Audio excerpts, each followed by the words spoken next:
this program. I will begin by presenting the center, CIMeC, the center where we do our research and where the degree is taught. Then I will give a general overview of the Master's in Cognitive Science degree, followed by a specific look into the Cognitive Neuroscience track. I will be followed by Roberto Zamparelli, who will talk about the modeling of language and cognition track, the CLC track. Then 𝗣𝗿𝗲𝗻 will present the animal cognition track, the fundamental behavioral neuroscience track. After this, we'll get a student perspective from two students, Dariia and Cassandra. They're second-year master students. They will give a brief overview of how they found it at CIMeC, and then we'll move on to the question and answer section. This will be done in two parts. Well, three, really. We'll have a brief question and answer session from all of you.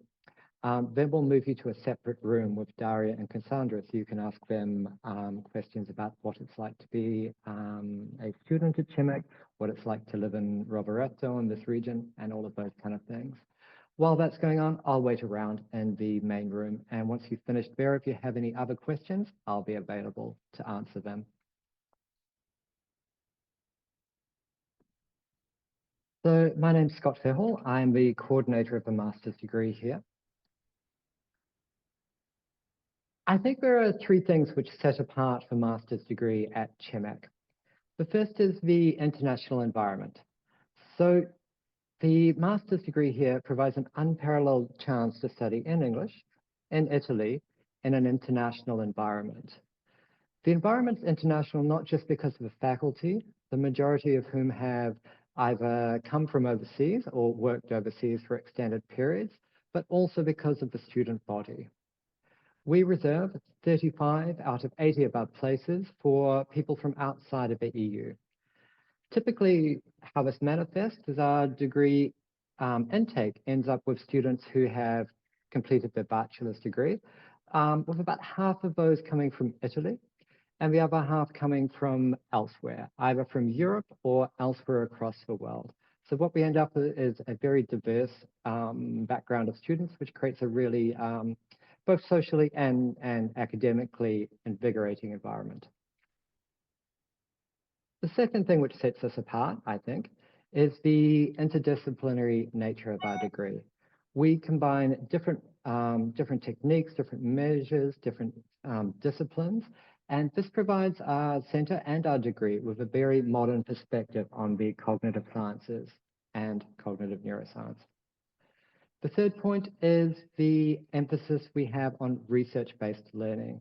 We dedicate a large amount of our degree program to active hands-on research-based learning. I'm going to talk more about these latter 2 points.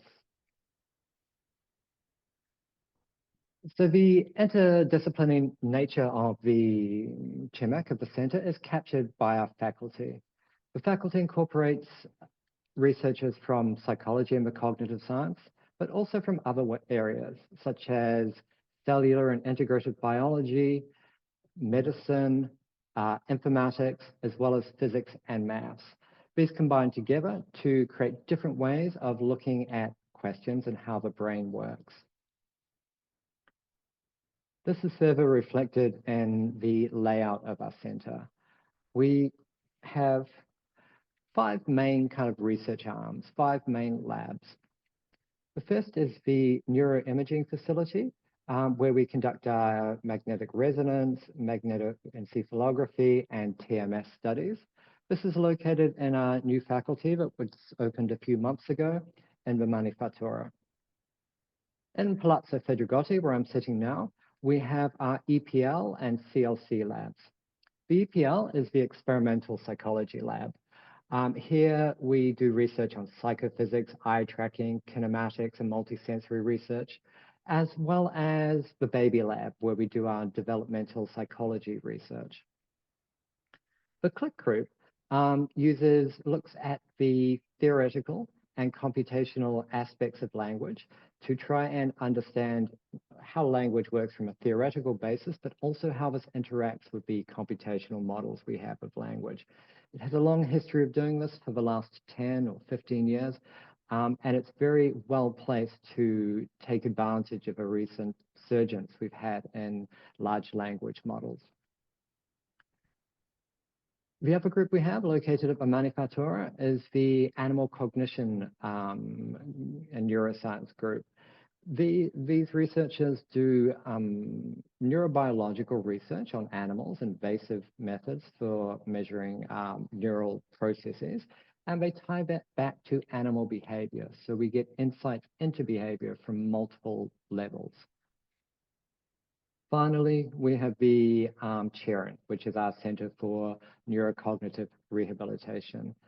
Here we do research with neuropsychological populations to understand how changes in the brain alter how the brain works and how we perform cognition.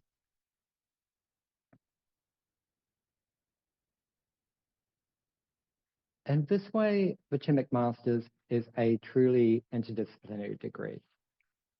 We measure the brain from microbiological processes to whole brain systems. We go from species-specific animal behavior to human conceptual representation and reasoning. We move from computational models of language and cognition to the brain. And we use these to understand better how the brain is working and what kind of processes are going on. At the same time, we take this information back to the computational models again. And this way, we can use the brain to inform, develop, and understand and improve computational models of things like language and cognition and vision.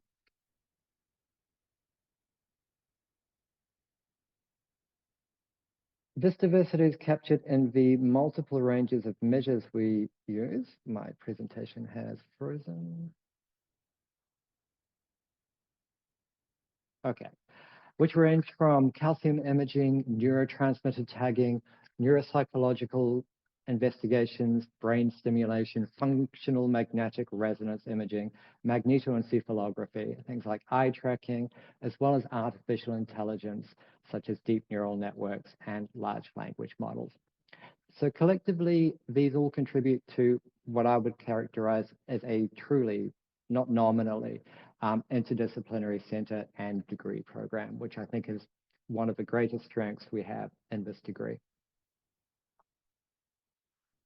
The last thing which sets us apart is our emphasis on research-based learning. This is captured in the structure of the degree. So from the in the first year, we focus mainly on courses. So in this first year, we focus on your theoretical knowledge, having courses both of a theoretical nature, but also of a highly interactive and often practical nature as well. It's in the second year that we shift to our research-based emphasis.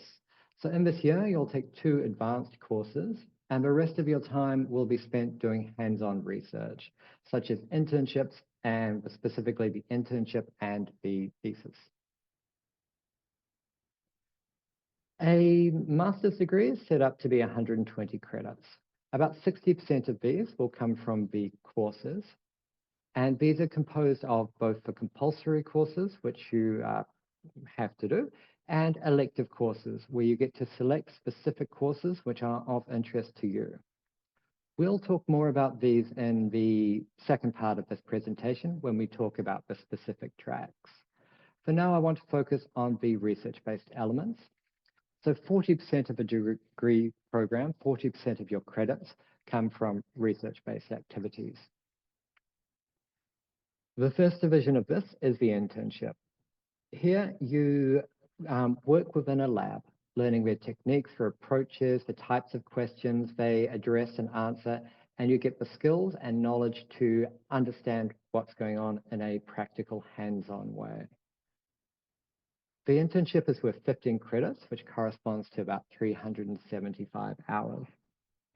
You can combine this with your thesis, do the thesis in the same lab and continue on the type of questions you've been asking, or you can do an internship in one lab and then decide to do your thesis in another. The thesis is your chance to do your own project.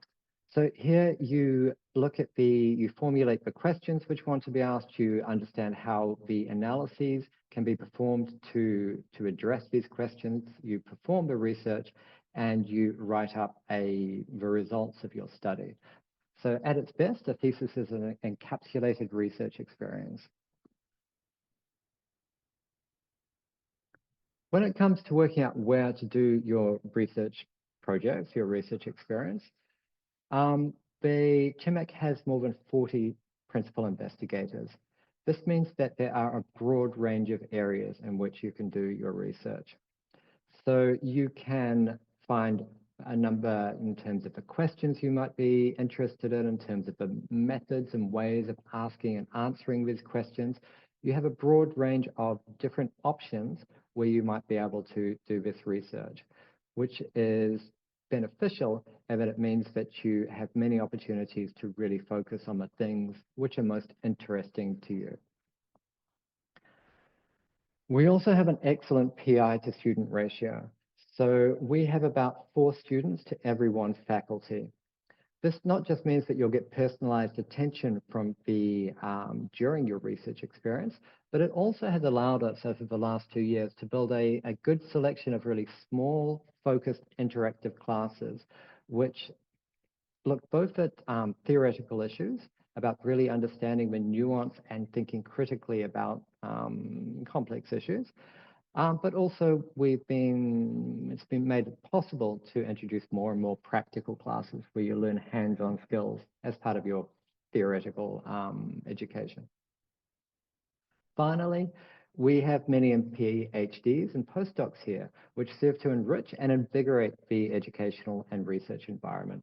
It's nothing better than having young people around who are enthusiastic about research to improve the experience.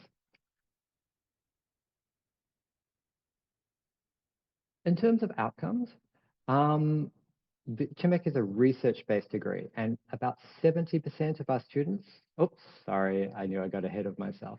So not only do we have all of the options which we have inside CIMeC, all of the different areas you might want to do your research, but we also have CIMeC-linked research opportunities outside of the center. I would like to emphasize 2 of these. The first is 𝗖𝗽𝗲𝗺, the Italian Institute of Technology. This group looks at the relationship between biology and technology and has campuses all around Italy and 2 in the US at Harvard and MIT, which look at different aspects of this. The campus, which looks at the neuroscience and cognitive systems, is located in the floor above where I'm sitting right now. This group does systems neuroscience on models such as autism using functional imaging, neurobiology, and it does all of this kind of research from a neurocomputational point of view. And many of our students find interesting theses and internship opportunities at IIT. The other program I would like to emphasize is CISA. For more than 10 years now, we've had a close collaboration with CISA. CISA is an advanced level study course and research center where they have many researchers and also a PhD program, but they don't have a master's degree. So we work with them to have this collaborative project where we select up to 4 students every year who will do their first year of courses at CIMeC. Then in the second year, they will do their research experience as well as follow some PhD level courses at CISA. These students have 2 supervisors, one from CIMeC and the other one from CISA. Applications for this open at the end of the first semester. If you want to have any more information on CISA, you can find it out here. And for more information on the program specifically, you can contact our coordinator, Roberto Bottini. Right. So we prepare students for a research-oriented path. And as I said before, about 70% of our students go on to follow a PhD. These are both within Europe at top-level centres like University College London, at Cambridge, but also all around Europe. Many of our students also go on to do PhD experiences outside of Europe and America, again at some top Ivy League Ivy League universities, but also all around the world in Australia, China, Japan. Some of our students move to research-oriented occupations outside of academia. Several of our students have gone on to work at the big tech firms like Google, Spotify, and Facebook, mostly from the CLC track. But a range of other research-affiliated careers and pathways have also been followed by our students. Okay, I'd like to take a moment now to talk about the application process. So we judge based on, first of all, we have the deadlines. So for non-EU applicants, the deadline is the 6th of March. And please note that this is at midday, so make sure your applications are in by midday on that day. For EU applicants, which includes EU citizens, but also non-European citizens who are legally resident in Italy at the moment. If you're not sure if that pertains to you, then please email us and we can clarify. The deadline for this round of applications is the 30th of May, again at noon. When it comes to how we assess applications, the first criteria, the one we weight most strongly, is your grades.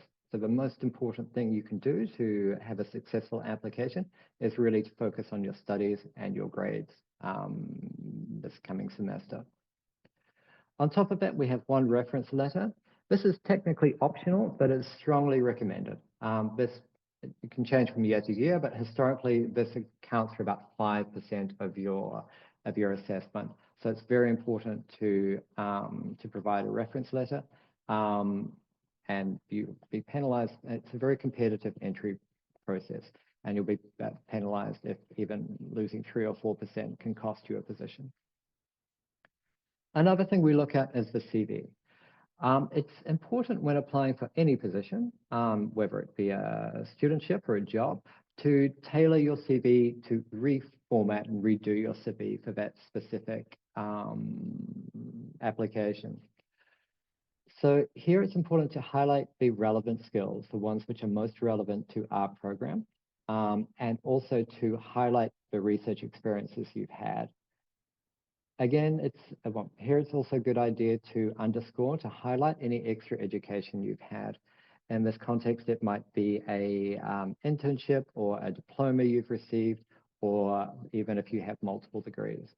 This is a place to make sure that information is clearly presented as we evaluate that within the application process. About 20 to 30% of the assessment comes from your statement of purpose. So this is the thing you have most control over in the moment. So it's very important to spend some time to write thoughtfully and carefully about what you want to say. So the aim is to many-fold, but one aim is to stand out amongst we received more than 200 applications for the 35 places for non-EU students. So it's important that you try to stand out and explain to us why you're interested in this course, why this course, what makes you a great and strong candidate for this course, what's specific about your interest, your background that makes you an ideal candidate to come in. Explain why the specific track you're interested in, how that appeals to you. What we want to see here is that you've really thought about the position you're applying for, that you feel that it fits within where you want to see yourself in the future. This is important for us because a motivated student is a good student. And at the same time, telling us why you're a competitive student, what skills you have, which make you a standout candidate.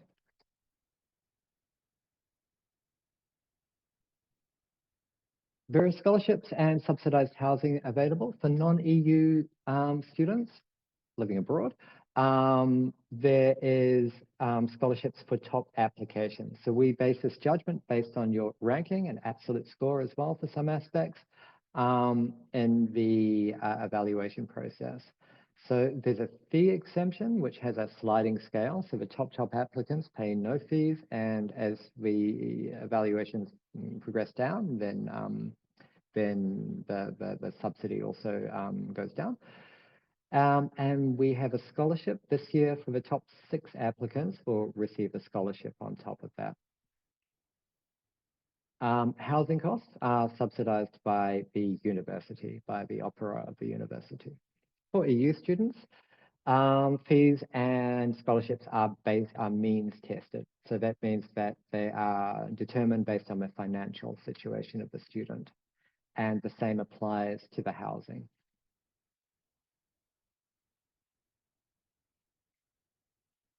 Okay, so the degree is structured into 3 tracks. We have cognitive neuroscience. We also have the computational and theoretical modeling of language and cognition, which focuses on, Roberto will explain this more comprehensively than I, but it focuses on modeling and understanding language, and particularly language, but also cognition in the brain. Finally, we have the fundamental behavioral neuroscience track, which focuses on work with animals and understanding the basic principles which underlie neural processes and cognition. The decision of these tracks is important. It's binding, and that once you've selected one of these tracks and applied under it, you'll be assessed based on that track. So it becomes very hard to change it later on after the degree has started. So I wanted to take a moment now to emphasize, really think about this. Spend some time, don't just decide at the last minute based on the title. Read the information we have on the web, understand more about it, listen to the presentations today, and then select the track which is best for you. Okay, I'm the coordinator of the cognitive neuroscience track as well, so I'll spend a moment talking about that. So at the core of this degree, we have 3 courses in cognitive psychology and cognitive neuroscience. 2 of these are foundational. In these courses, we teach you the core aspects of cognitive neuroscience that we expect our graduates to know. The 3rd is an advanced course where we move into smaller groups and we dive into specific areas of research. And we focus here on teaching you to critically evaluate the research which you're reading, to become savvy consumers of scientists and intelligent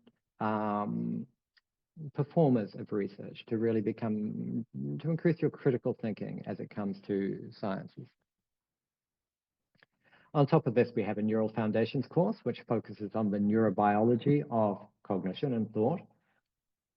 We have brain imaging courses where you'll learn about neuroimaging techniques such as functional MRI and magnetoencephalography, amongst others.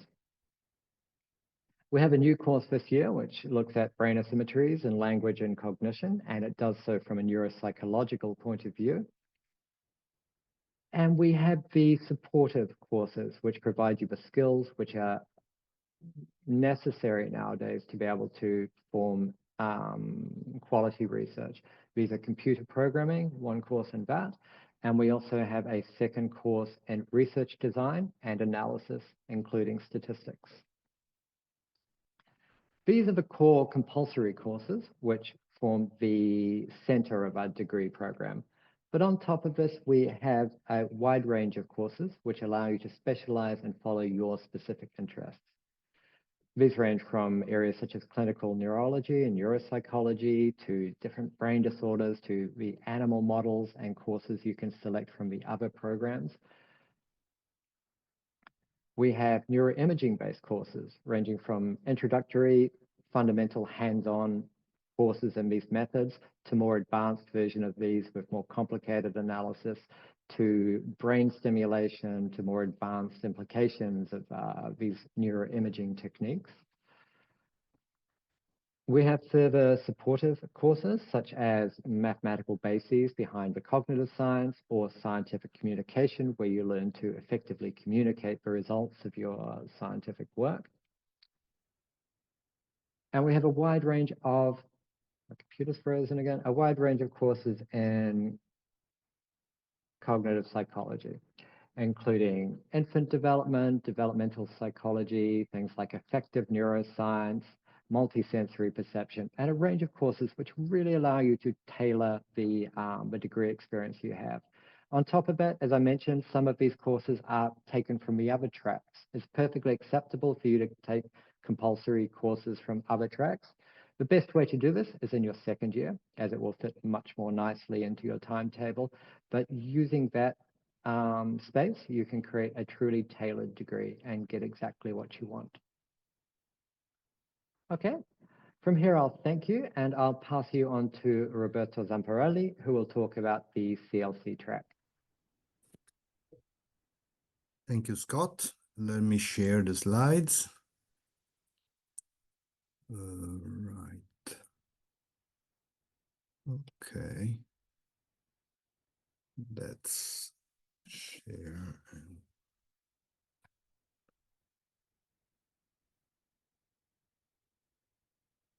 Okay. So, hope you can see the slide. Let me know if not. So, thanks again, Scott, for the very lucid and clear and informative presentation so far. And thank for all the people who are listening to us. I realize that for some of you, this might be a very inconvenient time of the day, but this, could be your future for the next 2 years. So I think it's well worth it, I hope. So my name is Roberto Zamparelli. I'm a linguist, and I am the person responsible for the computational and theoretical modeling of language and cognition track, which is really long. So we abbreviated as CLC. And CLC, the center of the track is language, which can hardly be underestimated in the context of cognitive abilities. It's also one of the main traits that distinguish us from any other animal on Earth. So language is important. We in the CLC track get a really broad variety of students. So our responsibility throughout the track, especially in the first year, is to try to bring everybody who applies more or less at the same level in all the relevant disciplines. So that means that we try to give information about theoretical linguistics, so foundational issues, and also discussion on how language fits with the other cognitive abilities. So this is especially useful for people who have never done linguistics in their previous study track. We have the classes on programming, Python programming specifically, and both introductory and advanced classes on machine learning for natural language processing, which is abbreviated as NLP. We have classes on models of the relation between language and vision, both in the brain and in computer systems. And then we have some more applied classes that look at the use of NLP, natural language processing, on practical use cases such as detecting irony, detecting fake news, or simply the type of operations that you need to do in order to prepare your data and select your data for machine learning. And then we have, as Scott mentioned previously, classes that are really broad and general, but extremely important, such as research design, which will teach you how to set up an experiment on humans, even on machines, and analyzing the results. This was a bird's-eye view of our courses. To try to be a little more specific, I've divided here in this slide things along 4 directions. One is the theoretical approaches, which counts some compulsory courses, the introduction to human language, and others that are broader, like foundations of cognitive psychology and neuroscience, plus various courses that are elective. You can choose from a range of courses, as Scott explained, such as logical structure in natural language, which looks at how meaning is represented in language, logic, language, and computation, looks at some logical features in cognition and language. Then we have all the computational courses, such as computational linguistics, computational modeling of perception, the 2 machine learning courses for natural language processing, the introductory programming language course. And by the way, if you are completely, you've never touched a computer in your life, which is unlikely, we have also tutorials, initial tutorials to get down to speed on programming. Then we have, as I mentioned, courses that look at artificial and biological neural system, grounded language processing, means language processing combined with image processing. And we have a range of activities done within the course Introduction to Human Language Technology, which looks at the more practical side of our track. We then have some courses which are branded experimental methods, such as research design, but also linear algebra. Some people have done very little math, which could be relevant to machine learning. So that's a gentle way to refresh or rebuild your knowledge.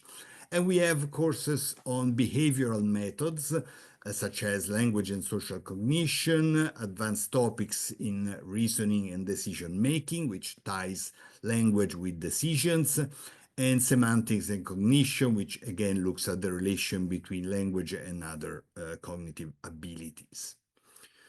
And then beyond this, as Scott mentioned, the students here have the possibility of taking courses from the other track. There are elective courses, and there are free courses. You can take, in fact, courses from anywhere within the University of Trento. So if you're interested in computer science, you can take courses there, or in medicine, or anywhere.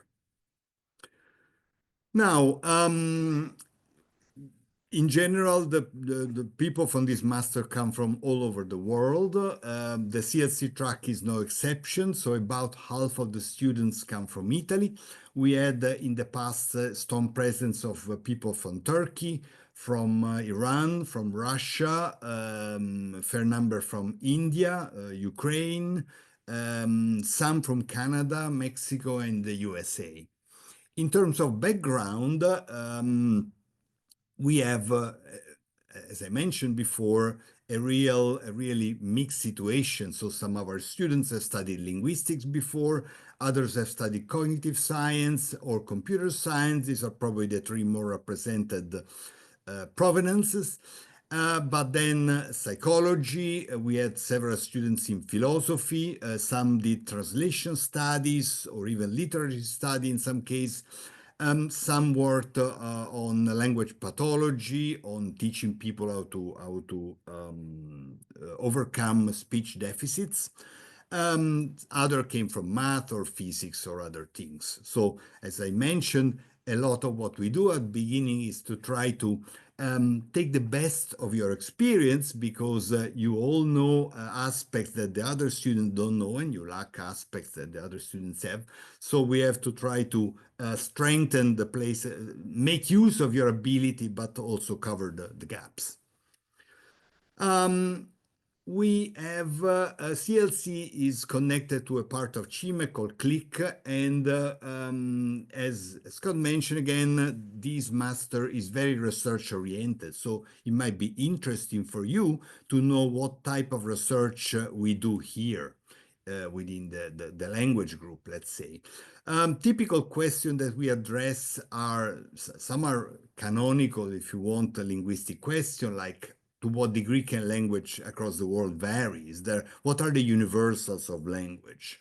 But also, as you know, there has been the explosion of large language models and AI. So obviously, if you look at AI from the standpoint of human cognition, one of the first questions that comes natural is, what do AI models know about language and the world? And so we have been testing extensively language model to try to understand in various ways with various types of probes what they know when they know about language and how well they can really know and use language. On the perception side, we ask questions such as, do convolutional neural network perceive the world as humans do? So is there a similarity that can be found between the structure of a trained network and the structure of the visual system? More on the logical side, some of us work on issues like, are there universal features of meaning? For instance, the words quantifiers, the words that languages choose to express quantities, words like all, some, no, not all, are they the same for all languages? Or is there a language that has a word that means more than 5, but not too many? And if not, why? So this is also an active research area. Another research area is on the data side. So linguistics in the past was traditionally mostly done by asking people their judgments, but now we can do better than that. We can validate the judgment with statistical model, and we can also use sometimes games like the one you see in this picture to try to obtain, to gather data from gamers in this case, from gamers who are speakers. As I mentioned, language has been at the forefront of the technological revolution, which is giving us, models like ChatGPT and the like. But in general, there is a huge explosion of interest on how we can use language for, at the technological level, for everyday purposes, like identifying objects, and describing them, having dialogues, working with apps that can help you with to achieve better health or follow up on diseases, better search results, ways of summarizing web results, and all sorts of things. So that's some of the things that we also look at. And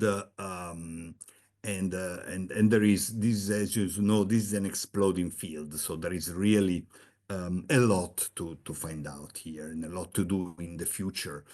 Now, some people sometimes ask me, but if I'm interested on this side, why don't I directly apply to a computer science degree? And I think that it's important to point out the difference, also because some of you, maybe they've done linguistics, maybe they've done philosophy, and they might be a little scared of a straight computer science disease. I think our focus is a bit different. So we, first of all, we look at AI from the standpoint of humans. So we are more interested on what AI tells us about humans than on incredibly useful AI systems that are clearly and completely different from the human mind, okay? But in terms of outcomes, we really want to form people who are experts in what AI system we should model in the future. Sometimes we call them AI enablers. So maybe we don't directly create the most up-to-date models, but we, for instance, the students who have taken this track, have a pretty good idea of how to develop better training data for AI system, how to better evaluate AI system performance, how to develop AI systems that are more brain-like. And this includes energy consumption. One striking difference between artificial and systems and the brain is that artificial systems currently consume many orders of magnitude more energy than the brain I'm using to deliver these words. In general, we want to form people that can help AI system to meet human needs. Okay, so that's if you are, especially if you're practically minded, keep in mind that this is our goal. Is not to form the creator of the next GPT, but to form all that network of people that are needed to create better systems around it. These are some of the, these are our researchers, the people that are in the CLC track. That's me, Raffaella Bernardi, 𝗖𝗽𝗲𝗻𝗿, Carlo Strapparavais of 𝗣𝗿𝗻𝗿, which is a research facility just north of Rovereto. Stefano and Paolo Rota are our two main computational people. Stefania Bracci working on vision, Uri Hassan working on cognition, Roberto Bottini has already been mentioned in the previous slides.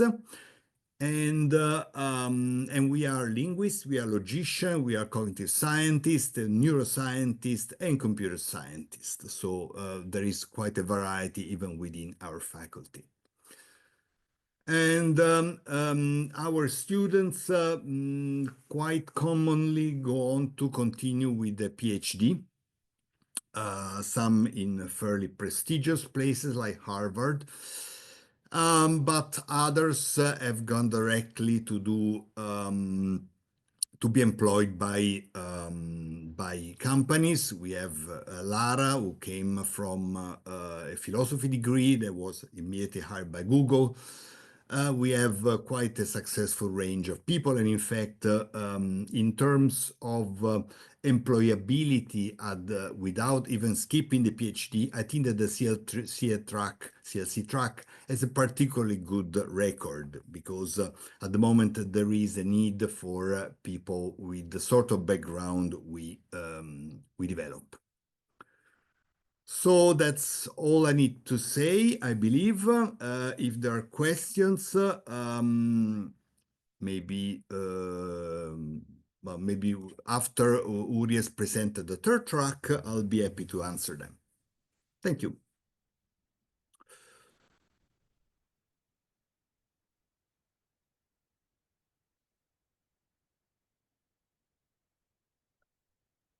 Okay. Coming to the third track. This is, can you see that? Can you hear me? Yes, we can. You can hear me and you can see that. Okay, perfect. So I am 𝗖𝗻𝗿𝗺, the coordinator of the behavioral neuroscience track. The fundamental behavior neuroscience, just to give you an idea what it stands for, it's to understand the fundamental basis of neuroscience, of neurobiological basis. And behavior and neuroscience, it deals, of course, with a brain on one side and behavior on the other side. These two are connected. The brain is an organ that controls the behavior. So we can study the behavior and see what happens in the brain, or we can study the brain and see how it controls the behavior. This is what neuroscience are doing. So now if you look into different distribution of different neuroscience papers that were published, you can see that there is a proportion. These are the different species of animals that have the brains. Plants have no brains, animals have brains. So we have here, the humans are very high, as you can see. So quite a lot of studies are dedicated to humans. This is probably because we are mostly interested to understand what we are and where we come from. However, we also see that there's a huge peak on studying rodents, such as rats and mice. And this is very simply because we also do invasive studies. And indeed, in order to study invasive procedures and to understand at the cellular level how the brain functions, we cannot do this on humans. So we need some animal models. And then all the other animals are also represented. So you could say, like, okay, but if you're interested in a human brain, why do we jump so far to a rodent brain? Why don't we study the primates? Well, the reasons are quite obvious. First of all, it's very, very high cost to host some primates. Some research institutions do that, we don't. There are also several disadvantages that are very similar to humans. You have only small sample sizes, you have limited control of experimental conditions, and you have high ethical concerns, which requires more bureaucracy even to perform any experiments, and so on. Rodents, on the other hand, for instance, they have very low costs. You can reproduce a lot of animals. You can even have genetically identical animals if you want. Or you can buy genetically manipulated rodents from catalogs already, because it's such an established model. Everybody's using it. There are quite a lot of methods, and you can do basically everything. So we can use large sample sizes, we have well-controlled conditions, and we have lower ethical concerns. So this is the most common animal that is used. Okay, now you could ask, why do we need all the other species? Well, the brains underwent evolution. So in the evolution, the brains were shaped by the evolution according to the different needs. For instance, birds need to fly, manipulate objects, and this would create a different shape, other brain regions enlarged than they happened in mammals, for instance. By comparing different brains, we can understand what are the limitations, what are the real limitations, which features reappear again. And I believe it's a very fundamental to study a variety of different brains. You have also to see that if we study, for instance, the rodents to understand the human brains, we probably need to understand what changed, which features were conserved, and to which degree can we actually take what we find from a rodent brain and put it into the human brain in our understanding. So I think comparative research is therefore absolutely essential. And if you are very interested to understand what our animals are thinking, are they able to think, are they able to use cognitive tasks like 𝗖𝗽𝗴𝗺𝗺 using tools, then you end up either in a comparative psychology, comparing different behavioral parts, or you end up in comparative neurobiology by comparing the different brains or somewhere in between. So the fundamental behavioral neuroscience is centered on animals. It means if you enter this course, you should be very clear that we are really looking for people interested in animal behavior primarily. So nevertheless, it's part of the whole master track. So you have interactions, you will be exposed to any kind of different animal models, but you can also choose any courses from psychology. Why is this happening to us as neurobiologists? Because we are a little bit of a weird biologist in a sense that we only care about the neurobiologists, only about the brain. And on the behavioral side of this story, there is an overlap with psychology. So we test in the end some cognitive tasks that were developed in the psychological disciplines and to understand the cognitive abilities of animals. So we are somewhere in between. Our center is interdisciplinary, and we as neurobiologists basically overlap these two disciplines. So now you can come from different backgrounds. You can be a psychologist by background, or you can be a neurobiologist. Then you fit very, very well. We welcome both of you.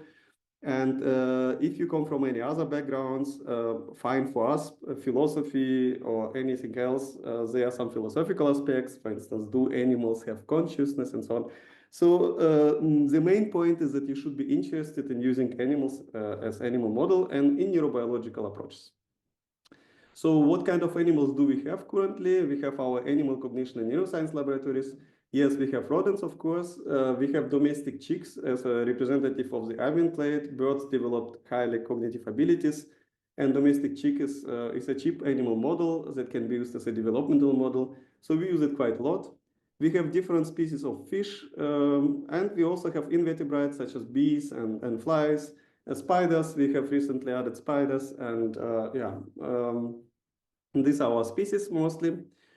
We want to understand what is the neural basis of sensory cognitive functions in animals. We study this by using up-to-date methods, quite a lot of different methods. We study cognition, so we use behavioral methods. We visualize brain activations with different methods. At the end, the story of. Yes, what? Okay. So we use different imaging techniques. We can cut the brains. We can visualize brain activations with immunohistochemical procedures. We can stain different brain structures to visualize. This is, for instance, a hippocampus, where you can see the pyramidal cell stand. Then we have also the electrophysiological. We can put electrodes and record directly the action potentials. We have some collaboration with IIT. They have also MRI for small animals. So this is an MRI of a chicken brain. And two-photon imaging. In this case, it's a reconstruction of olfactory bulb in bees, of the primary sensory area for sensing the smell. That is done by the neurophysics group. So these methods you will be exposed to, and you can choose them on which you will specialize. So we have quite a variety of this. Okay, the core of the degree, so the required courses, animal cognition and neuroscience, of course. As I said, this track is centered around animals. The other core degree is in brain development and disease. This is taught by 𝗖𝗽𝗲𝗿𝗺, and this is mostly on rodents and development of nervous system and normal and abnormal development. So some pathological conditions. Then you can you have this attached courses like Foundations of Cognitive Psychology and Neuroscience, Neural Foundations of Human Behavior. Again, from comparative perspective, you also always compare to the humans. Neurolinguistics, and very important, we have computer programming and research design and analysis, which goes through all the three tracks. This is a very important course because the data becomes more and more complicated, and this is your opportunity to acquire some basic skills. You don't need to be the very advanced programmer. You can if you want, but you don't need to. But you need to have at least some basic skills, probably with the help maybe with ChatGPT if you want to program something, at least to be able to connect the codes in a way that you will handle data. Because it doesn't matter in which kind of scientific discipline, we have really a huge explosion of data, and these tools will help you. So you have this opportunity to learn also the programming even from scratch, or to dive a little bit deeper. Okay, specialization, constraint, and free choice courses. We have chunked them in two different directions. So one possibility is for you now, you dive further into animal research, and you take, for instance, this package of comparative neural and evolution, which is taught by me, cellular and molecular neurosciences, or invertebrate neurosciences. This all is centered about animals, from molecular to evolutionary to invertebrate. You will get an overview and you can specialize further, or you can say like, okay, I explored a little bit animal cognition, but I kind of feel more confident to go back to humans. You can use this other package and specialize a little bit more towards clinical neurology and neuropsychology, current topics in brain connectivity, and also cognitive neuroscience of infant development. As you see, infants are also in our fundamental behavior neuroscience, which is centered around animals. This is simply because infants are studied before they develop the language abilities. Language is considered to be important for our cognitive abilities, but infants already have some behaviors that are probably more comparable to the animals, and we can study the innate part. So the infant's development is also somehow part of our track. And then you have any kind of free choice courses. I don't want to list them all here. You've seen them in the other tracks presentation, but you are free to adjust it according to your interests and to individualize the program the way you like it. So IGBN students learn from neurobiologists, psychologists, cognitive neuroscience, and physicists. And the goals are to gain excellent knowledge on neural underpinnings of basic sensory and cognitive functions in healthy animals and in animal models of clinical conditions. Healthy animals, because we also want to understand how a normal brain works. Not only, I think before studying something that is not healthy, we need to know what is healthy. You will be exposed to up-to-date methods used in modern behavioral neuroscience, including data recording and analysis. And we hope, of course, to teach you to develop critical thinking, very important in science. Scientific communication skills, we have extra course for this, where we are teaching how to write a thesis and how to present and so on, very essential skill in science. Yes, and in the end, you should to become able to design original and scientifically sound experiments. Most of our students are doing PhD afterwards. So this is a preparation for PhD. Is it something to worry about? Do you find a job on the market? I honestly believe that most people who receive a PhD are well situated in the job market. I think the statistics is that about 1% only do not have jobs. The others find some way jobs because you get the highest academic degree. So you can start worrying after PhD, but until PhD, I would say like take everything that you can. Acquire some skills, you will have different languages, you will have some sort of a network, international network, by meeting people that will end up in different countries.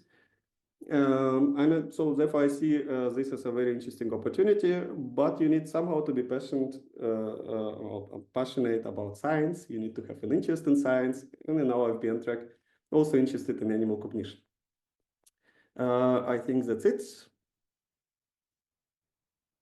Welcome, everyone. My name is Dariia, and I am Fall's first year CN, Cognitive Neuroscience track student. So like the Fall's first year, because I joined actually CIMeC previous year with the single courses as a refugee, because we have also like wonderful Futura project in UniTrento. So like for this, like UniTrento actually quite international university.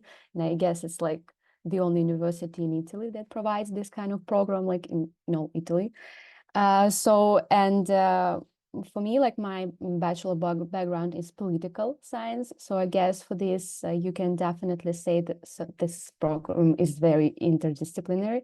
So, I suppose one of the thing that I wanted to highlight is about the quality of education in this program, because I guess that like I'm quite sure that plenty of students like of course were like looking at the rankings about like the numbers and everything, but like for me it was like wonderful opening that this program is like super like quality program. And I compare because I have friends that like, for example, doing PhD in like neuroscience, like in variable countries. And then like, of course, they had like masters in like in cognitive neuroscience as well. And like when we compare, you know, like the programs, like the things that we studied, like they just like, okay, you study this, this is very cool, because I studied it's only lab, but I had to like rush in, you know, like to do like the research to like help my PI. But no, like here actually, like I suppose program prepares you for the like your proper like adequate performance in the lab, like very good. So for this, I can tell you that this like program is really competitive, like because of the quality of the education and the content. But the other thing that I want to tell you that like because this is like very high quality program, like still like very interdisciplinary, so like a lot of students with like different backgrounds can come. That might be very challenging. So like if like you don't have for example like really like strong background in cognitive science, but you want to change, as I did, like absolutely desperate, I suppose, at some point not change, but like continue my research connected to like neuroscience. It is, I suppose, very important to prepare yourself for this kind of change. I'm sure that if you really aimed to like into the like, neuroscience, cognitive science field, like you will not regret doing this, because like for me, like I suppose it's like super fascinating, and again, like this program will prepare you like really nicely. But like I really suggest you to like think ahead and like understand what kind of like things you can prepare a bit like before. So for example, I really suggest you to like prepare more on like neurophysiology part, because it might be really challenging. Like so like really try to get some time to like, you know, like month, you know, like to get this like some basic principles about programming. I really also suggest you to like start like, you know, trying, for example, Python. Maybe if you can like a little bit try this with MATLAB. I don't know really actually how, like outside academia, but like if you can, it will be like wonderful. And as well, I guess like the nice thing, also try to prepare yourself a little bit to physics, because we have like wonderful, like really actually wonderful brain neuroimaging course. But like for this, like really, if you don't like, as I did, like for example, I studied physics, I guess like it was 14, like 12 years ago in my school. So like it was really long time ago. So for me, like all of the electro induction, you know, like things was like a little bit complicated. So for this, I really suggest you to do like a little bit of like preparations. So for this, like your like whole master experience will be, I guess, like quite awesome, because again, like the like courses, amazing professors, like quite responsible, and like I mean, like everything very nice. And like the other thing that I wanted to point out is connected to like international community here. I suppose also because like I have plenty of friends just in general around UniTrento. I guess that our program is one of the most international one, in a sense of like how many international students we have, and like how in general like internationally organized this program. So for this, I also like do suggest you like our program, and I guess that like in general, like the people that you can meet here, I suppose it was like one of the best people I ever like met, and like I had like wonderful friendships here, like amazing like, you know, exchange of the ideas. And you know, like the community, I suppose the CIMeC community is like really awesome, and I'm really happy to be the part of this community. And I guess the last thing that I really like a lot about being like in CIMeC and like UniTrento is Alps. Of course, like if you're like a big fan of mountains, or okay, if you're not a big fan of mountains, still come and you will become a big fan of mountains, in particular Alps. So yeah, so I suppose this is like the most like important things for me that I wanted to share with you. And that's it. Thank you.